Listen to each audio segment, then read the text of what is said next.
Hello students, मैं हूं गुंजन एरन और अपनी आज की इस वीडियो में हम बात कर रहे हैं क्लास 10 फिजिक्स भौतिक विज्ञान से चैप्टर नंबर 1 प्रकाश, परावर्तन तथा अपवर्तन की, जिसमें हमारा आज का टॉपिक है प्रकाश का अपवर्तन।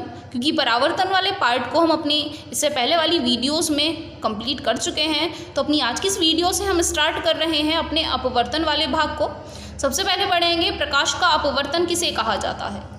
जब प्रकाश एक माध्यम से दूसरे माध्यम में तिरछा होकर के जाता है तो दूसरे माध्यम में इसके संचरण की दिशा परिवर्तित हो जाती है, तब इस परिघटना को ही प्रकाश का अपवर्तन कहते हैं। मान करके चलिए, हमें यह बीच में एक माध्यम दे रखा है, इसके बाहर कोई और वस्तु, कोई माध्यम रखा गया है और दूसरी तरफ कोई और माध्यम। जैसे कि उदाहरण लें, माना प्रकाश की किरण वायु से कांच में प्रवेश कर रही है या फिर वायु से जल में प्रवेश कर रही है, तब यहाँ इन को कहा जाता है एक माध्यम से दूसरे माध्यम में। यदि कोई प्रकाश किरण बिल्कुल अभिलंबवत ना करके बल्कि किसी और कोण पर यहाँ आकर के गिरती है, अर्थात तिरछा होकर के यहाँ आती है, तो वह बिल्कुल सीधी नहीं जाती है बल्कि अपनी दिशा को इस मार्ग से थोड़ा विचलित कर लेती है।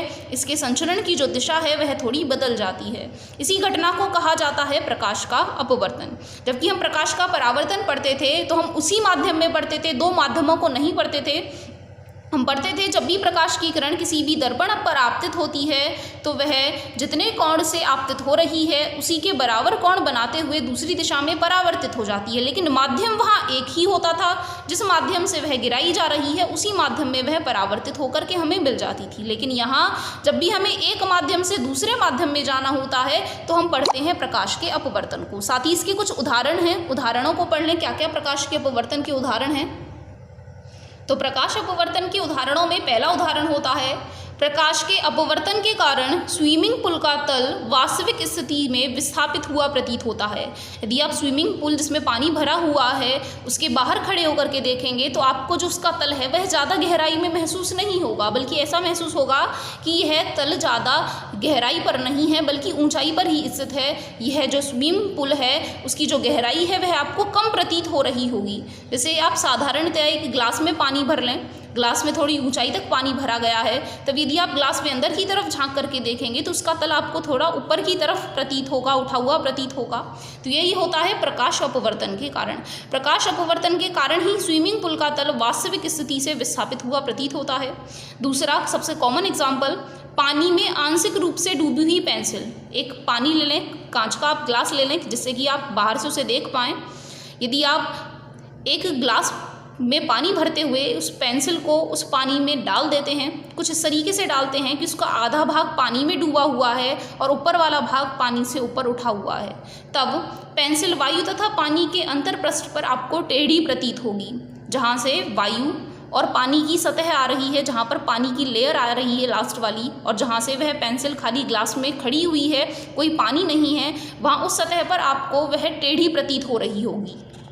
जैसा कि यदि आप इस चित्र में देख पाएँ तो यहाँ एक कांच के ग्लास में पानी भरा गया है और एक पेंसिल को इसमें डाला गया है।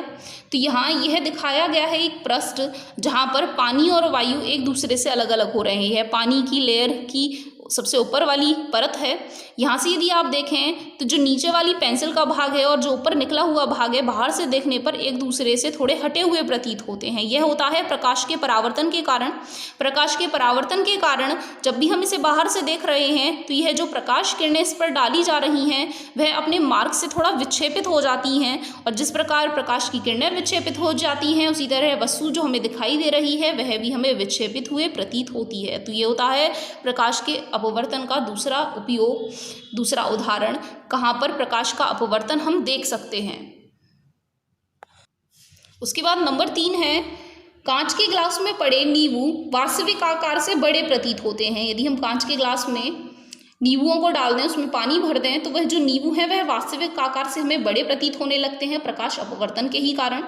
इसी के साथ नंबर 4 है, कागज पर लिखे हुए शब्द। यदि हम ग्लास शेप से देख रहे हैं, ग्लास के टुकड़े से देख रहे हैं, कांच के आयताकार टुकड़े से देख रहे हैं, तो वह जो अक्षर होते हैं, जो शब्द उस पर लिखे हुए हैं, वह ऊपर की ओर उठे हुए प्रतीत होने लगते हैं। वह भी प्रकाश अपवर्तन के कारण ही होता है।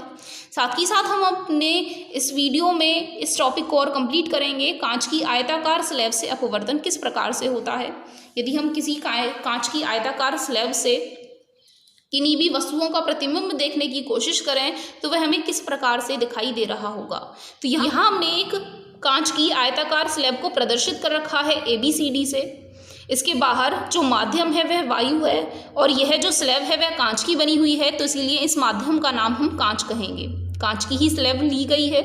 यदि एक प्रकाश किरण इस कांच की स्लैब पर डाली जाती है तो जब भी हम कोई भी प्रकाश किरण किसी भी बिंदु पर गिरा रहे हैं तो वहाँ हमें अभिलंब की रचना करनी होती है, क्योंकि अभिलंब के सापेक्ष ही हम अपवर्तन या परावर्तन को पढ़ते हैं। मान करके चलें एक किरण EF दिशा में बिंदु O पर यहाँ आपतित होती है, तब इस बिंदु पर अभिलंब N डैश की रचना कर लेने पर माना यह प्रारंभ में I1 कोण पर यहाँ आपतित होती है, तब अपवर्तन के नियम के अनुसार हमने पढ़ा है यदि कोई भी प्रकाश किरण एक माध्यम से दूसरे माध्यम में जाती है तो वह अपने वास्तविक मार्ग से विचलित हो जाती है। जब यह प्रकाश किरण यहाँ डाली जा रही थी तो यदि हम इसके वास्तविक मार्ग की बात करें तो वह वास्तविक मार्ग यह होगा, इसे सीधा जाना चाहिए था, लेकिन एक माध्यम से दूसरे माध्यम में जाने पर यह अपने मार्ग से थोड़ा विचलित हो जाते हैं। और किस प्रकार विचलित होते हैं? यह जो वायु है वह कांच के सापेक्ष में एक विरल माध्यम होती है, हल्का माध्यम होती है। इसीलिए जब भी प्रकाश की किरण एक विरल माध्यम से सघन माध्यम में जाती है तो वह अभिलंब की ओर झुक जाती है। यह अभिलंब है, उसे जाना तो सीधे चाहिए था, लेकिन वह अभिलंब की ओर झुक करके निकल करके जाती है। तो इसीलिए इस प्रकाश किरण की जो मार्ग की दिशा है उसको हमने प्रदर्शित किया है O से लेकर के O डैश तक। माना यह जब निर्गत हो रही थी तो यह बिंदु O पर R1 अपवर्तन कोण बना रही है। साथ ही माना अब यह प्रकाश किरण कांच की आयताकार स्लैब के दूसरे पृष्ठ पर बिंदु O डैश पर आपतित होती है, जहां इसका आपतन कोण I2 के बराबर है।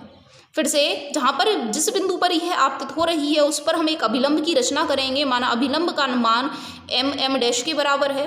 फिर से वही नियम, जब भी कोई प्रकाश की किरण एक माध्यम से दूसरे माध्यम में जा रही होगी तो वह अपने मार्ग से कुछ विचलित हो रही होगी। अब यह जब मार्ग से विचलित हो रही होगी तो कैसे विचलित होगी? उसे जाना तो सीधे चाहिए था, लेकिन अब क्या होगा, जब भी वह एक सघन माध्यम से विरल माध्यम में जा रही होगी, एक भारी माध्यम से हल्के माध्यम में जा रही होगी, तो वह अभिलंब से दूर हट जाती है। उसे जाना तो सीधे चाहिए था, लेकिन अब वह सीधे ना जा करके अभिलंब से दूर हटते हुए जाती है। इसलिए यह प्रकाश किरण इस दिशा में निर्गत हो जाती है, जिसे हमने O डैश H से प्रदर्शित करके बताया है। तो इस तरीके से कांच की आयताकार स्लैब से अपवर्तन पूरा हो जाता है। एक प्रकाश किरण यहाँ से डालनी शुरू की थी और यहाँ तक वह बाहर निकल करके आ गई है। साथ ही यहाँ एक रिजल्ट देखे जाते हैं। यदि हम अपनी प्रारंभ वाली प्रकाश की किरण को आगे बढ़ाएं और यह है निर्गत किरण, इन दोनों के मार्ग को यदि आपस में तुलना करके देखा जाता है तो यह दोनों मार्ग एक दूसरे के समांतर प्रदर्शित होते हैं। जो प्रारंभ में प्रकाश किरण थी और जो अंत में निर्गत किरण है वह दोनों एक दूसरे के समांतर होते हैं। तो यहाँ से एक रिजल्ट निकाला जाता है कि प्रकाश की किरण जब यहाँ अंदर आते समय जितने कोण से विचलित हुई थी उतने ही कोण से वह फिर से विस्थापित होते हुए अपने मार्ग को सही कर लेती है। केवल इनमें कुछ रेखीय विस्थापन यहाँ आ जाता है, बाकी जिस दिशा में यह कोण डाली जा रही थी, जिस दिशा में यह किरण डाली जा रही थी उसी दिशा में यह निर्गत होने लगती है। इस प्रकार हम कहेंगे कि कांच की स्लैब के विपरीत फलकों AB और CD पर प्रकाश के मुड़ने का परिणाम, चाहे वह एक बार अभिलंब की ओर झुक रहे हों, एक बार अभिलंब से दूर हट रहे हों, तो इन प्रकाश किरणों के मुड़ने का जो परिणाम होता है वह समान होता है लेकिन विपरीत होता है। एक बार अभिलंब की ओर झुक रहे होते हैं, एक बार अभिलंब से दूर हट रहे होते हैं। इसीलिए यह जो निर्गत किरण है और यह जो आपतित किरण है वह एक दूसरे के समांतर हमें प्राप्त होती हैं। लेकिन प्रकाश किरणें जो प्राप्त हो रही हैं उनमें थोड़ा पार्श्विक विस्थापन तो आ ही जाता है, उनकी स्थिति में थोड़ा विस्थापन तो आ ही जाता है। तो इस तरीके से ये हो जाता है कांच की आयताकार स्लैब से अपवर्तन। इसी के साथ यहाँ से ही हम नियम निकाल लेते हैं प्रकाश के अपवर्तन के नियम। तो प्रकाश के अपवर्तन के नियमों में पहला नियम होता है आपतित किरण, अपवर्तित किरण तथा दोनों माध्यमों को पृथक करने वाले पृष्ठ के आपतन बिंदु पर अभिलंब सभी एक ही तल में होते हैं। यह नियम बिल्कुल परावर्तन की तरह ही है। वहाँ परावर्तित किरण होती है, यहाँ अपवर्तन पढ़ रहे हैं तो अपवर्तित किरण पढ़ेंगे। आपतित किरण, अपवर्तित किरण तथा दोनों माध्यमों को पृथक करने वाले पृष्ठ के आपतन बिंदु पर अभिलंब सभी एक ही तल में होते हैं। नंबर 2 होता है प्रकाश के किसी निश्चित रंग तथा निश्चित माध्यमों के युग्म के लिए आपतन कोण की जया, जया का मतलब होता है साइन से, तो आपतन कोण की जया तथा अपवर्तन कोण की जया, अपवर्तन कोण को r से प्रदर्शित करते हैं, उसकी भी जया का अनुपात एक स्थिरांक होता है। इस नियम को स्नेल का नियम कहा जाता है। यदि हम यहाँ एक चित्र की रचना कर लेते हैं, माना यहाँ प्रकाश का अपवर्तन हो रहा है, यह पहला माध्यम है, ये दूसरा माध्यम है। माना एक प्रकाश की किरण यहाँ आई कोण बनाते हुए आपतित होती है और माना यहाँ एक सघन माध्यम दे रखा है और यहाँ एक विरल माध्यम दे रखा है। सघन का मतलब है यहाँ माध्यम कांच दे रखा है और यहाँ माध्यम वायु दे रखा है। तो जब भी कोई प्रकाश किरण सघन माध्यम से विरल माध्यम में जा रही होगी तो जिस दिशा में उसे जाना चाहिए था उससे दूर हटते हुए जाएगी, इस प्रकार से जाएगी।